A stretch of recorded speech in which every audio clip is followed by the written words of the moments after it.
going to talk about the rates of change specifically with quadratic functions.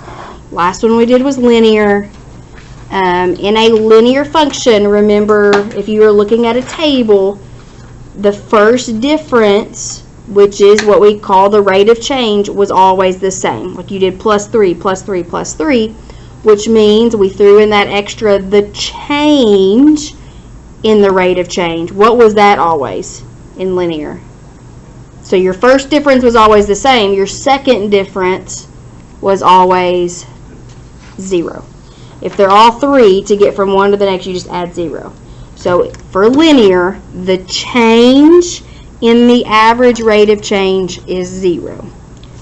Now, quadratic functions have a constant second difference.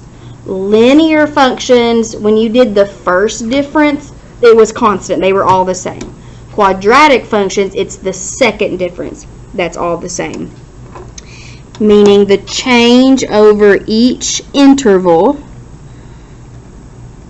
so just from one interval to the, one x value to the next, your y values, it grows or declines. We say it grows or declines linearly. Just as long as you remember that the second difference, or the change in the change in the change, that's the second difference, is constant. Just a reminder at this phrasing that you'll see, consecutive equal length inputs, all that means is that your x values are going up by the same amount every time. You have to pay attention to that, because if it's not going up by the same, you can't compare the first and the second difference. It messes all of that up. But here in this function, this is a quadratic. So how do you get from 4 to 3? Minus 1. What about from 3 to 4? You add 1. From 4 to 7? Add 3. And then 7 to 12? Add 5. So these numbers are not all the same. It's not linear. If I just gave you these points, this is not a straight line. But you can do the second difference. How do you get from -1 to 1? You add 2. From 1 to 3, add 2. And 3 to 5, you add 2.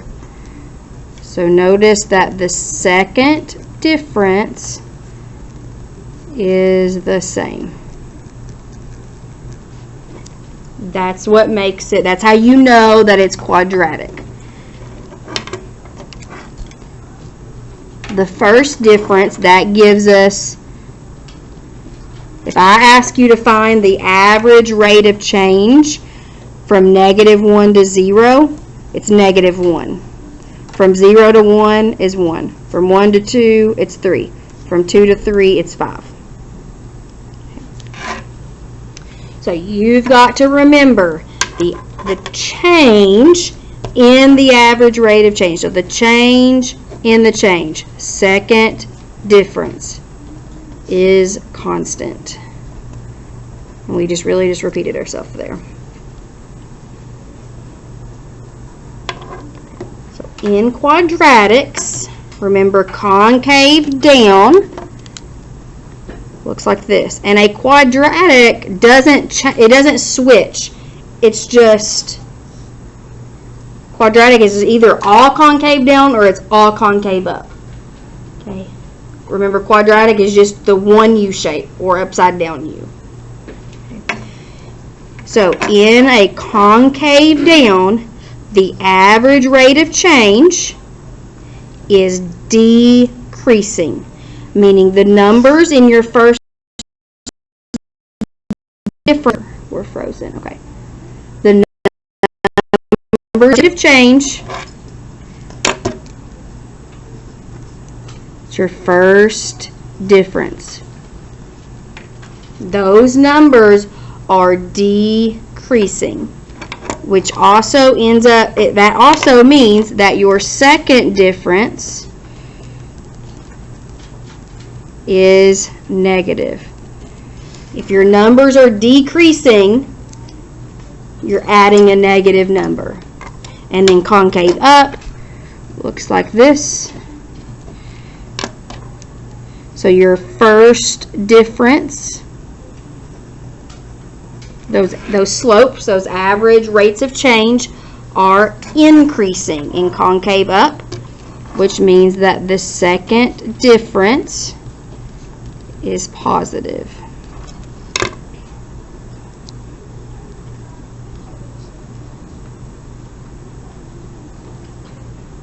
So if we look at this example right here, is this concave up or concave down? Concave up. The second difference is positive, or you could also note that your first difference, your average rates of change, are getting bigger. -1 to 1 to 3 to 5. And we touched on that when we talked about concavity. So here we have a quadratic, and I've not given you the equation, just the graph, and I think we can see it well enough to do our rates of change. So we're going to use the average rate of change formula to find the average rate of change between those points. Okay. So remember that formula is f of a minus f of b over a minus b.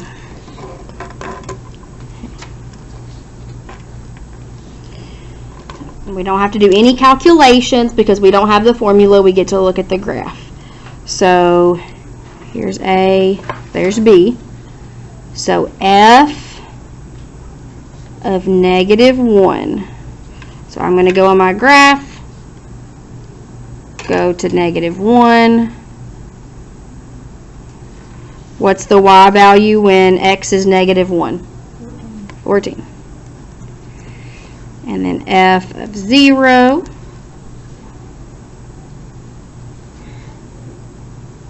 4, 6, 7 is 7. Okay.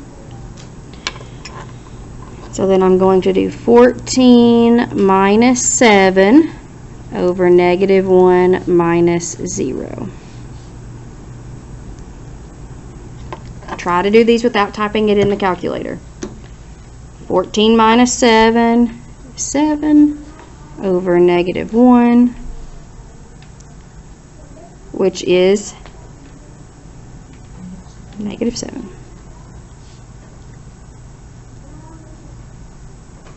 So what that means is that if I were to get a ruler over here.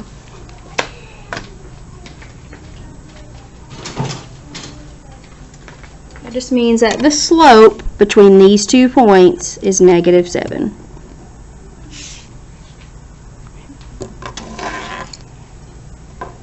Alright, next one, the interval. So f of 0, we already wrote down as 7. F of 1 is what? 2. 7 minus 2 over 0 minus 1.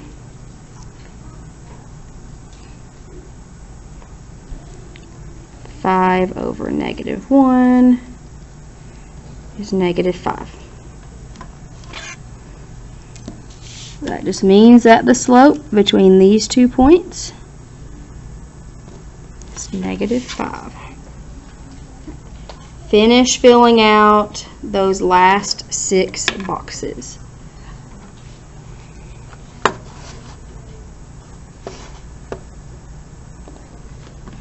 Alright, so your average rates of change should be -3, -1, 1, 3, 5, and 7. If you didn't get all those, that's okay. If you got the first few, you should know the formula. So question number 2 says find the rate of change, or find the change of the average rates of change. So if I'm asking for the change of the change, I'm asking for the what?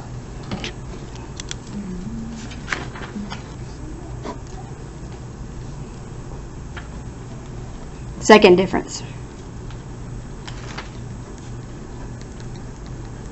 So these are your average rates of change, these numbers.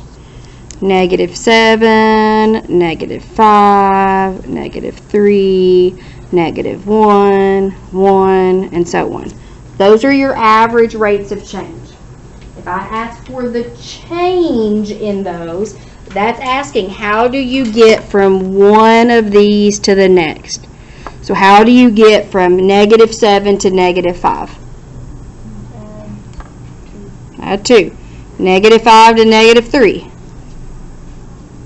2. This is quadratic, which means you should have the same number going all the way across. From -3 to -1, add 2. -1 to 1, add 2. So the rate of change, so how does it change from one of these numbers to the next, is just 2.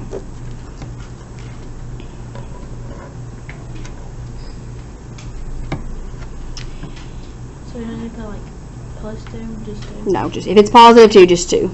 Yeah. If it went down by 2, you would need to put negative there. Is the graph concave up or down? So looking at the picture, is it concave up or concave down? Concave up. Concave up. Right. And we can tell that by looking at it. Okay, it's shaped more like a cup. Concave up. But we can also tell that by looking at these average rates of change. They're increasing. From -7 on up to 7, those numbers are getting bigger. And concave up, the average rate of change is increasing. So that's my reasoning. That's my support. The average rates of change are increasing.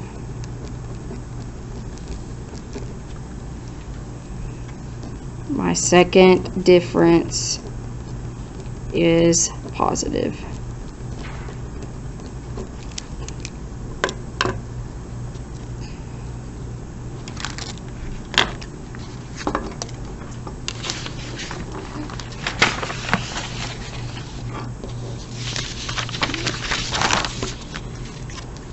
So the next page, I have 4 examples. We're going to tell if they're quadratic, linear, or neither.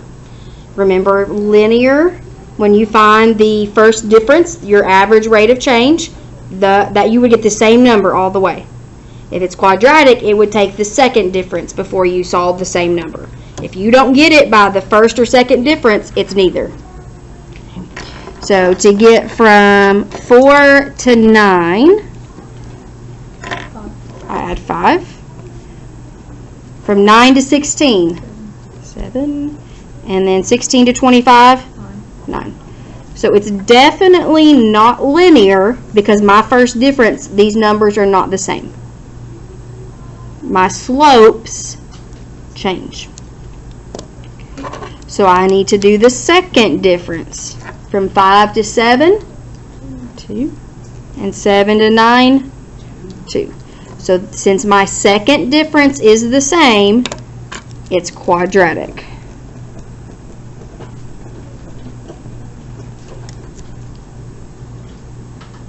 Is it concave up or concave down?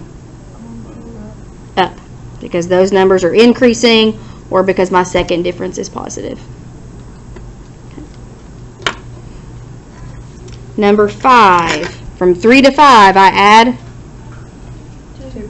5 to 7, 7 to 9, 2. My first difference is all the same. My second differences should all be 0. That makes it linear.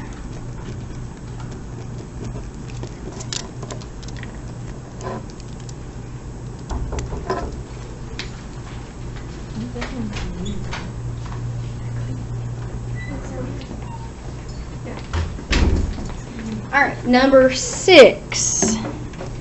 Now, I'm letting you use your calculator right now, but even these questions, you probably won't get your calculator on something like this.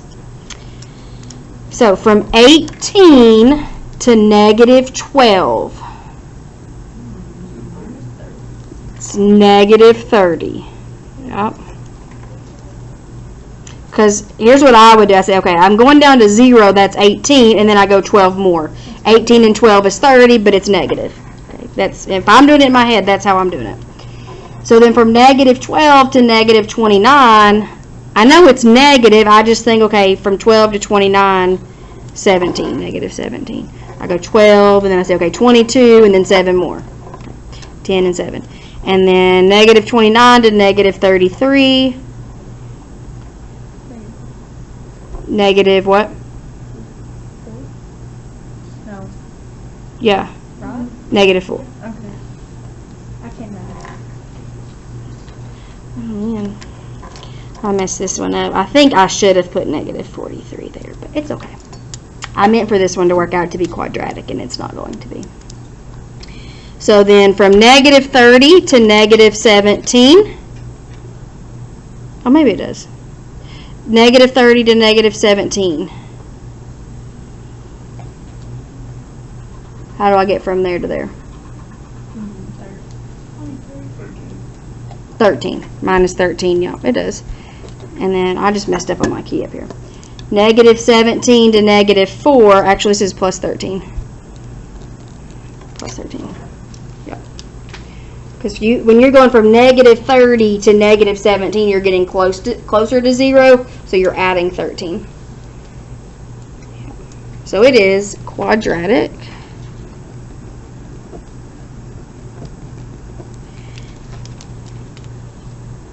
Is it concave up or concave down? Up. When you see negative numbers, that's where it gets confusing. So from negative 30 to negative 17 to negative 4, those numbers are increasing. Your second difference is positive. So it's concave up. All right, last one. From 2 to 4. 4 to 8. 8 to 16. 8. And then from 2 to 4. From 4 to 8. Ugh. Neither. Yep.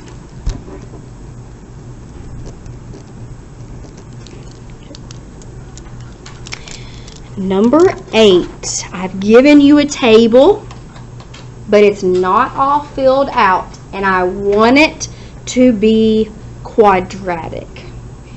You have enough information to do it. Okay, I'm going to pause. I'm not going to walk through it first. I want you to play around with the numbers. You know that in a quadratic function, the second difference has to be the same all the way across. So see if you can play around with those numbers to try to get it to work out to be quadratic. So it's the rate of change. Oh, it's asking, is the rate of change positive or negative? What does a positive average rate of change mean? On your first page of notes, what does a positive average rate of change tell us? That it's what? I don't have my notes out. It's what? It's concave up. Right, it is increasing, but the whole function itself is concave up. A negative average rate of change means the slopes are decreasing and it's concave down. You are given 3 points and you know it is quadratic because it should have said by the quadratic function. Okay. And so if I were to graph those, that might be 1, 5, 10, 1 inch, 2 inch. So at month 1, it's a little over 2 inches. At month 5, it's about 0.39. but then in month 10 it increases again. So would this one be concave up or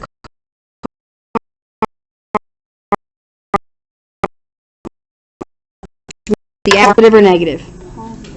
Positive.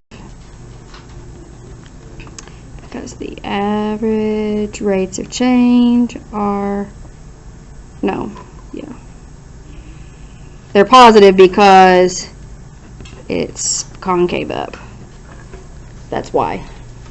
The average rates of change are positive because it's concave up. And you know that if you look at the points, the y values decrease, but then they go back up. And you can kind of plot that out a little bit.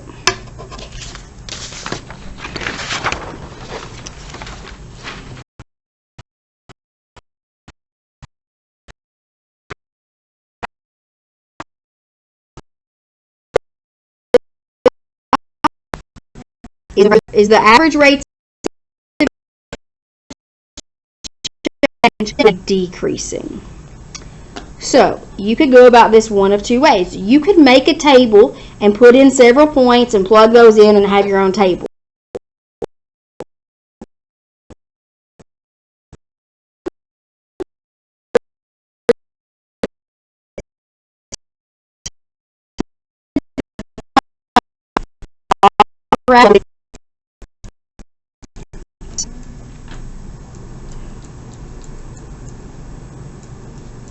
A negative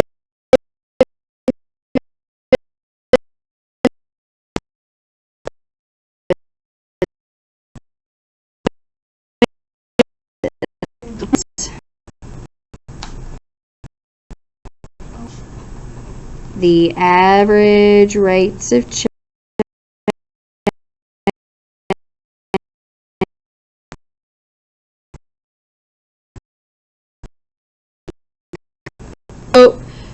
from here to here, from there to numbers, and I were to write out all those numbers, they're decreasing. Those numbers are getting smaller.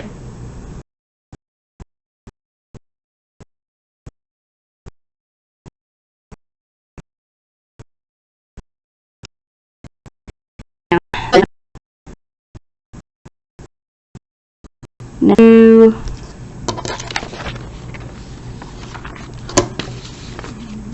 It's 2 question mark. Oh, I thought it was number 2. 3, 9.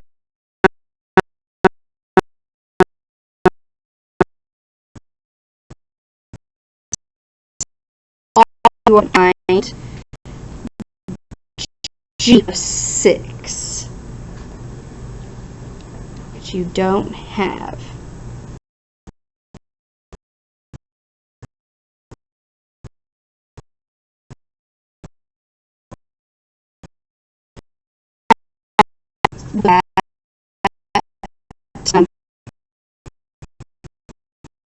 But also what you know is that they're symmetric. So this point to the left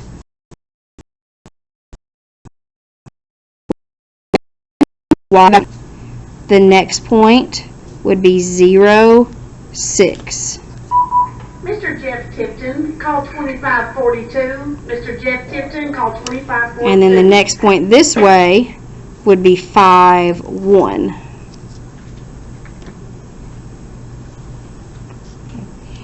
So now you have enough to look at the differences. From 9 to 6, you subtract 3. From 6 to 1,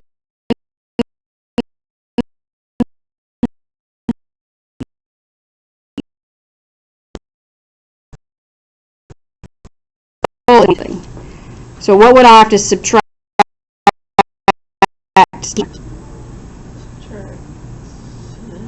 I'd have to subtract 7 because I went minus 3, minus 5, minus 7. And what is 1 minus 7? Negative 6. Yep. So you could have also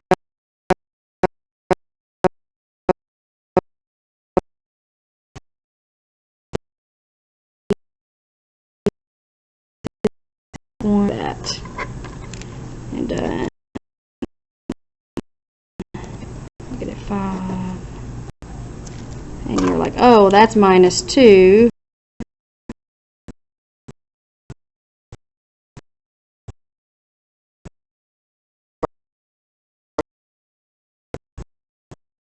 Right there.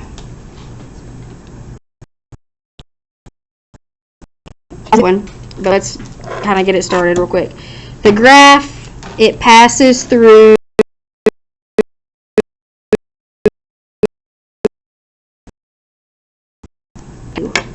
guess what we're going to be trying to find, and 926. We know it's quadratic. We also